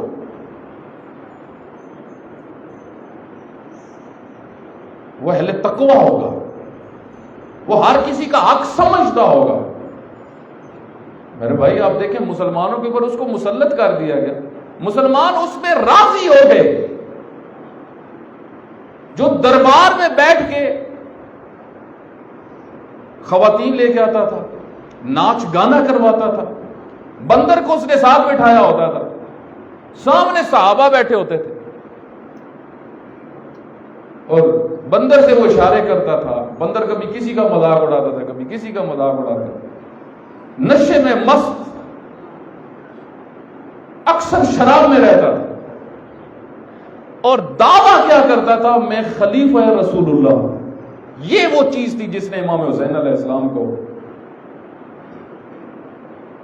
قیام کے لیے آمادہ کیا. امر بالمعروف و نہی عن المنکر, اصلاح امت. حضرت مسلم بن عقیل جب گئے, آپ دیکھیں خود حضرت مسلم بن عقیل کی جو گفتگو ہے ابن زیاد کے ساتھ, اس میں جب ابن زیاد نے کہا کہ اتظن, کیا تم گمان کرتے ہو کہ اس حکومت میں تمہارا بھی حصہ ہے, تو حضرت مسلم بن عقیل نے فرمایا وما ظننت, میں گمان نہیں کرتا, مجھے یقین ہے یہ حکومت حسین ابن علی کی ہے. یہ اپنی شہادت سے پہلے جو گفتگو ہوئی حضرت کی اس ملعون کے ساتھ جہاں پہ اس نے گستاخی کی, حکومت, یہ حکومت اللہ نے حسین ابن علی کو دی ہے. اور یہ سب خبیث کیا کہتے تھے, یہ ملعون یزید ابن زیاد, یہ کہتے تھے اللہ نے ہمیں دی, نہ دینی ہوتی تو بناتا ہی نہ. یہاں سے آپ دیکھیں, سوچیں, دیکھیں, ایک طرف اللہ نے اذن دیا ہے, جس کو اذن دیا ہے, اختیار دیا ہے, اس سے پبلک دور ہے. اور جو دھوکہ لوگوں کو دیتا ہے, جو لوگوں کو بے وقوف بناتا ہے, جس کے باپ نے ساری زندگی لوگوں کو بے وقوف بنایا اور دھوکے دیے, وہ مسلمانوں پہ اقتدار لے آیا, مقتدر ہو گیا, اور مسلمان اسی ساتھ روٹین میں چل رہے ہیں. سید الشہداء علیہ السلام نے حضرت مسلم بن عقیل کو جب بھیجا, حضرت مسلم بن عقیل نے جو ڈیوٹی تھی ان کی, ایک صلوات پڑھیں محمد.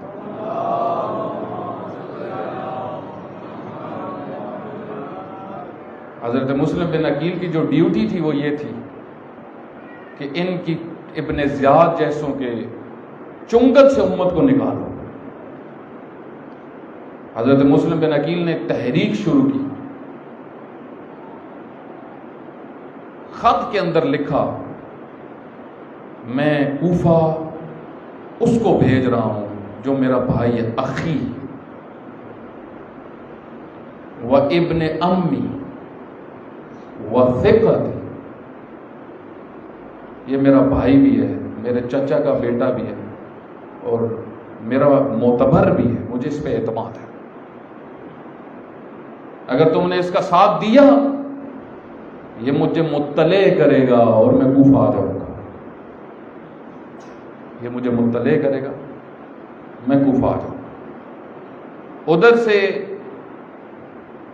جو یزید کہ جاسوس تھے جو کوفہ میں تھے, انہوں نے خط لکھا یزید کو کہ مسلم بن عقیل آ چکا ہے,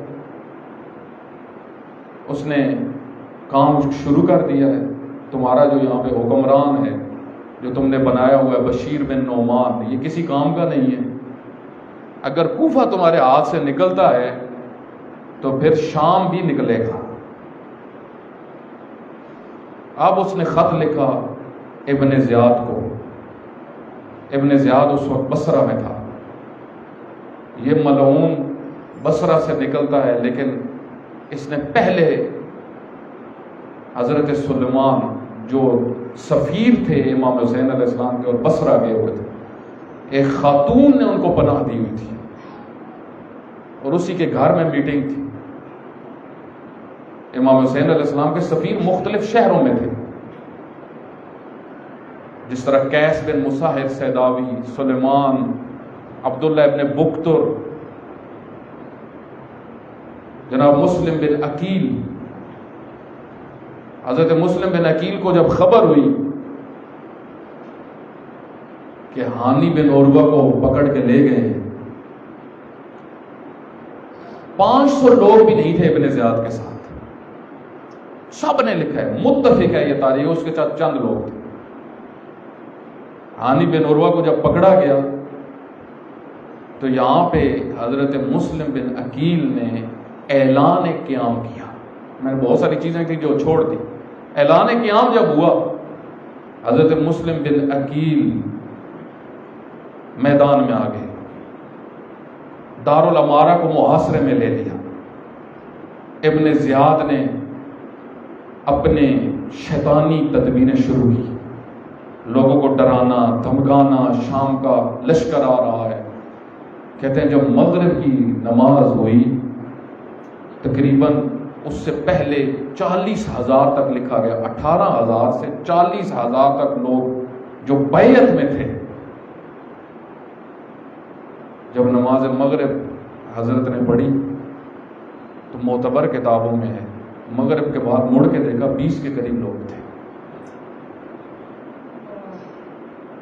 جب مسجد سے باہر نکلے 10 تھے. جب رات کے اندھیرے میں ایک گلی میں داخل ہوئے 3 رہ گئے. جب تھوڑا سا آگے گئے مڑ کے دیکھا تو کوئی بھی نہیں تھا. اس وقت فرمایا غرونی, تم نے مجھے دھوکہ دیا ہے, تم نے بے وفائی کی ہے, تم نے مجھے تنہا کر دیا ہے. آپ اس تنہائی کو محسوس کریں. کچھ تھے حضرت کے قریبی جن میں بعض شخصیات تھی, وہ دوسری طرف تھے, لیکن حضرت تنہا رہ گئے. گلیوں میں پھر رہے تھے امام حسین کے صفی, کبھی ایک گلی میں, کبھی دوسری گلی میں, کبھی تیسری گلی میں. چلتے رہے چلتے رہے چلتے رہے. جب بہت تھک گئے نا, ایک دیوار کے ساتھ ٹیک لگا کے کھڑے ہو گئے. جب دیوار کے ساتھ ٹیک لگائی, اس گھر میں ایک خاتون تھی جو اپنے بیٹے کا انتظار کر رہی تھی. بلال اس کا بیٹا تھا. اس خاتون کا نام طوع تھا. طوع دروازے پہ آ کے دیکھتی ہے ایک شخص ہے جو اس کے دروازے کے ساتھ کھڑا ہوا ہے, دیوار کے ساتھ ٹیک لگا کے.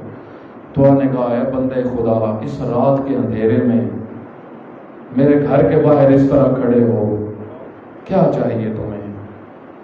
کہا مجھے پانی ملے گا. کتنے پیاسے تھے حضرت مسلم بن عقیل. کہا مجھے پانی ملے گا. ایک کنیز خدا. حضرت طوع پانی لے کے آ گئی, پیش کیا, پھر اندر چلی گئی. تھوڑی دیر بعد پھر دروازے پہ آئی.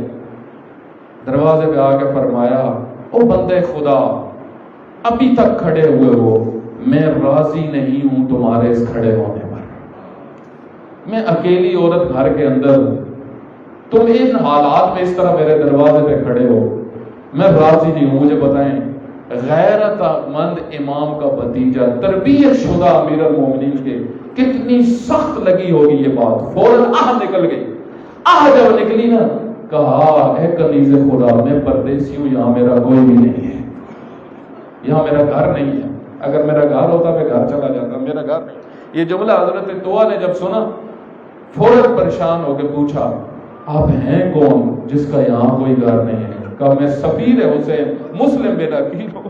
جو سفیر حسین سنتا تھا, کہا میرے مولا حسین کے سفیر ہیں, کوفہ کی گلیوں میں پھر رہے ہیں, آپ باہر کیوں کھڑے ہوئے ہیں, آپ اندر آ جائیں, یہ آپ کا گھر ہے. حضرت مسلم بن عقیل داخل ہوئے گھر کے اندر. جب داخل ہوئے, تاریخ میں لکھا ہوا ہے ایک کمرہ دے دیا اس خاتون نے. کمرہ دینے کے بعد آپ کھانا کبھی لے کے جا رہی ہے, کبھی پینے کی کوئی چیز لے کے جا رہی ہے, خدمت شروع کی. لیکن خود ہی کہتی ہے میں دیکھ رہی تھی مسلم سجود میں رکوع میں مصروف تھے, نہ کھانے کی طرف توجہ تھی نہ پینے کی طرف توجہ تھی. یہ وقت گزرتا رہا. اس کا بیٹا آیا جو بہت بگڑا ہوا تھا, رات کے دیر وقت میں آیا. آتے ہی ماں کے پاس بیٹھ گیا. ماں نے چھپانے کی کوشش کی, لیکن نصف شب میں اس کو محسوس ہو گیا ہمارے گھر میں کوئی ہے. ماں نے فوراً کہا بیٹا کسی کو بتانا مت, کسی کو بتانا مت, حسین کا سفیر مسلم ہمارے گھر میں ہے. لیکن یہ بگڑا ہوا تھا, حریص انسان تھا, ماں کی آنکھ کا لگنا تھا. یہ نکل کے سیدھا پہنچا ابن زیاد کے دربار میں. اس نے خبر دی جس کا انعام تم نے رکھا ہے وہ میرے گھر میں. کہتے ہیں یہ خبر ملنی تھی.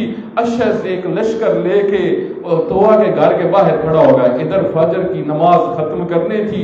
حضرت مسلم نے دعا دی, کہا اللہ تمہیں اس کی جزا دے گا, تم نے جو ہماری خدمت دی, رسول اللہ تمہیں اس کی جزا دیں گے. کہتے ہیں حضرت مسلم کو طوع نے کہا آپ باہر نہ جائیں, آپ کی جان کو خطرہ ہے. اب باہر نہ جائیں، یہ ظالم آئے ہوئے ہیں۔ اس وقت حضرت مسلم نے فرمایا اگر میں باہر نہ گیا تو یہ اندر آ جائیں گے، یہ اندر آ جائیں گے۔ اور یہ وہ ہے کہ جو کسی کی ناموس کا خیال کرنے والے نہیں ہیں، یہ وہ ہے جو کسی کی ناموس کا خیال کرنے والے نہیں ہیں۔ حضرت مسلم بن عقیل باہر گئے، جنگ شروع ہوئی، لڑتے رہے، تاریخ میں لکھا ہے بہت لڑے حضرت مسلم بن عقیل۔ کہتے ہیں بنی ہاشم کے اندر دو شخصیات تھی جن کو بہت بہادر مانا جاتا تھا، ایک حضرت ابو الفضل العباس، دوسرے حضرت مسلم بن عقیل، بہت شجاع تھے۔ کہتے ہیں اشعث کو ابن زیاد نے پیغام بھیجا، میں نے تمہیں ایک جوان کو پکڑنے کے لیے بھیجا ہے، تم پھر مجھ سے لوگ منوا رہے ہو، تمہیں اور کتنے چاہیے؟ اس وقت اشعث نے کہا تم نے کسی معمولی کے مقابلے میں نہیں بھیجا، یہ علی کا تربیت شدہ ہے، یہ شیر کی طرح ہمارے ساتھ لڑ رہا ہے۔ پھر اشعث کہتا تھا اے مسلم بن عقیل ہم تمہیں امان دیتے ہیں۔ حضرت مسلم فرماتے تھے مجھے تم لوگوں کے امان کی ضرورت نہیں، جھوٹوں کا امان نہیں ہوتا۔ کہتے ہیں جب دیکھا نا کہ اب علی کا بھتیجا ہمارے قابو میں آنے والا نہیں ہے، کہتے ہیں کچھ لوگ چھتوں پہ چڑھ گئے، آگ پھینکنا شروع کی حضرت مسلم۔ جب آگ پھینکی نا حضرت مسلم نے تڑپ کے ایک جملہ کہا، فرمایا کہ آگ تو ایسے پھینک رہے ہو جیسے میں کوئی یہودی ہوں، جیسے میں غیر مسلم ہوں، ایسا رویہ جو غیر مسلم کے ساتھ بھی نہیں اپنایا جاتا۔ کہتے ہیں ایک ظالم نے پش سے حضرت کو نیزہ مارا، حضرت زمین پہ گر گئے، گرفتار کر لیا گیا، گرفتار کر کے اب لے کے جا رہے ہیں دارالامارہ کی طرف۔ سنے کہ جملہ بڑا دردناک جملہ ہے، یہاں پہ حضرت مسلم نے رونا شروع کیا۔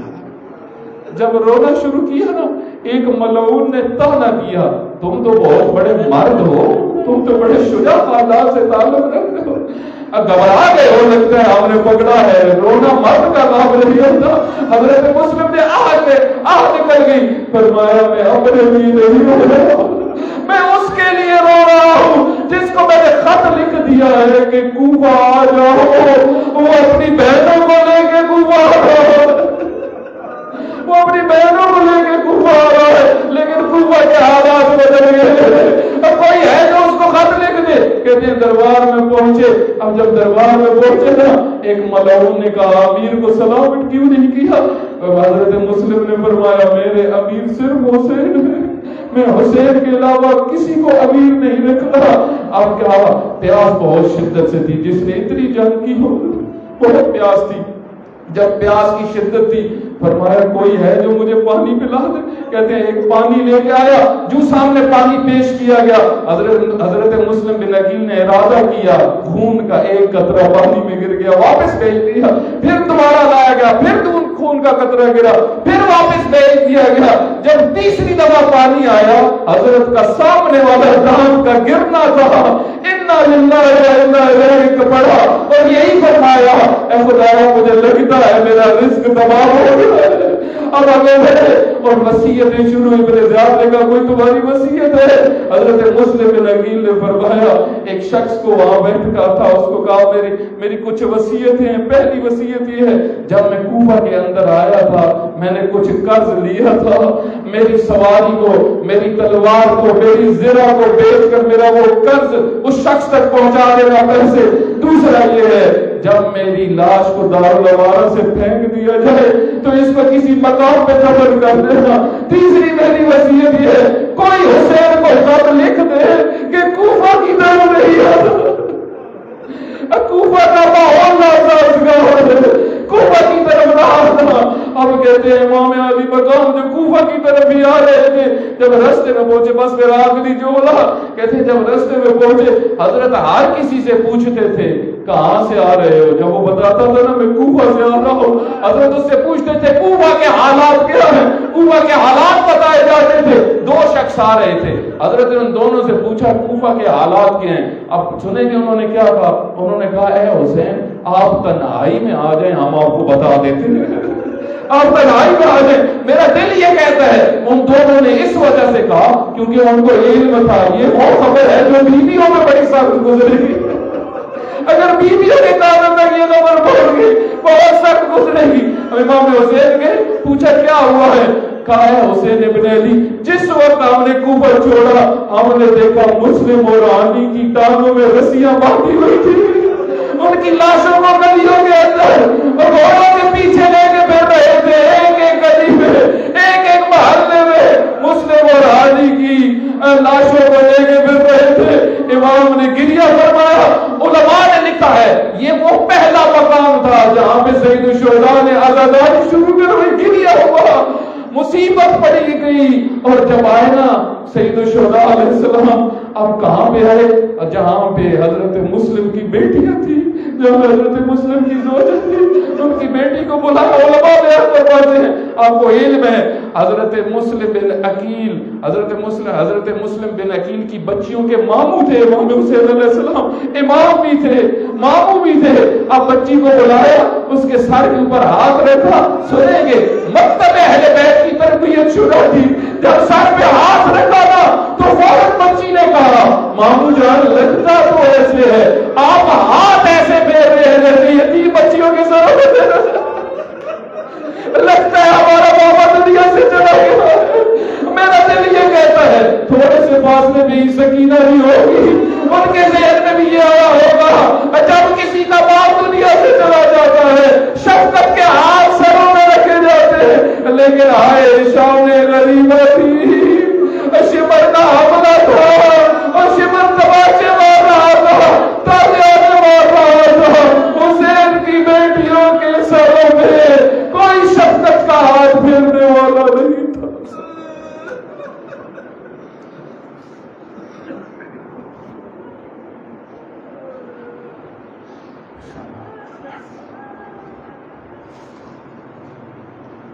اے خدا ہم سب کے گناہ معاف فرما، ہمارے والدین کے گناہ معاف فرما، ہمارے رشتہ داروں کے گناہ معاف فرما، جو مومنین مریض ہیں ان کو شفا کاملہ عطا فرما، جو سفر پہ ہیں ان کے سفر